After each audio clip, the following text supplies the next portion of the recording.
সারা দুনিয়াতে ইলেকটোরাল পলিটিক্সের একটা গুরুত্বপূর্ণ অংশ হলো অপোজিশন রিসার্চ। অপোজিশনের ডার্ট খুঁজে বের করা, অপোজিশনের দুর্বলতা খুঁজে বের করা।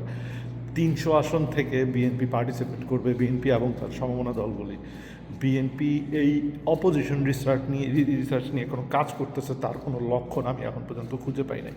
এগুলি বিভিন্নভাবে করা যায়, বিভিন্ন এলাকা থেকে ইনফরমেশন জোগাড় করা যায়, আবার ফর্মালিও করা যায়। ফর্মালি করার জন্য যেটা করা যেতে পারে, আপনি কিছু এক্স পুলিশ অফিসার যারা ইনভেস্টিগেশনের স্পেশালিস্ট, যারা বিভিন্ন এলাকায় কাজ করছেন, ওইসব এলাকায় তাদের খুব ভালো কন্ট্যাক্টস আছে, তাদের খুব ভালো ইনফরমার্স আছে, এরকম 20, 30, 40, 50 জন পুলিশ অফিসারকে এককালীন টাকা দিয়ে যদি তারা এমপ্লয় করে যে তুমি তোমার সোর্সগুলি ব্যবহার করে অমুক অমুক অমুক অমুক অপোজিশন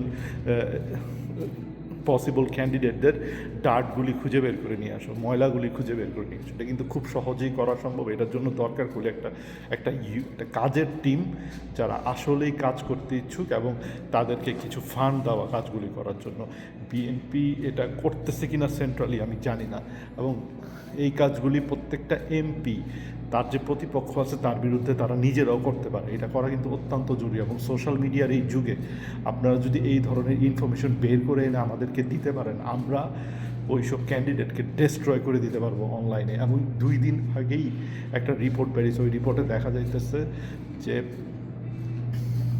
ওই ইয়ংদের মাঝে 70%-এর কাছাকাছি মানুষ তাদের যেসব ইনফরমেশন লাগে তাদের নিউজ সোর্স হইল গিয়ে ফেসবুক, 8% না 9% হইল গিয়ে ইউটিউব। সো কী পরিমাণ শক্তিশালী সোশ্যাল মিডিয়া এটা তো বোঝাই যাইতেছে, এটা আমরা দেখতেই পাচ্ছি গত কিছুদিন যাবৎ। সো এই ব্যাপারে একটু মনোযোগ দেওয়া অত্যন্ত জরুরি, এবং দল যদি সেন্ট্রালি এই কাজটা করতে নাও পারে, প্রত্যেকটা ক্যান্ডিডেটকে ইন্ডিভিজুয়ালি এটা করা উচিত।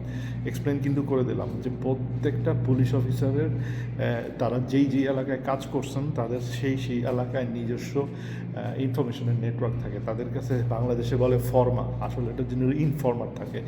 তাদেরকে যদি আপনারা টাকা দিয়ে হায়ার করেন, রিটায়ার্ড পুলিশ অফিসারদেরকে, তারা কিন্তু ইজিলি তারা যেই এলাকায় কাজ করছেন তারা সেই এলাকার থেকে ওই সম্ভাব্য এমপি প্রার্থীদের ব্যাপারে সমস্ত ধরনের ভালো খারাপ সব ধরনের তথ্য উঠায় নিয়ে আসবে, এবং প্রত্যেকের নামে একটা করে ফাইল থাকা উচিত, ওই ডোসিয়ে টাইপের। ওই ফাইলের উপর বেস করে তাদের বিরুদ্ধে অ্যাটাক ক্যাম্পেইন ডিজাইন করা যেতে পারে। আবারও এক্সপ্লেন করলাম। সবাই ভালো থাকবেন। আল্লাহ হাফেজ।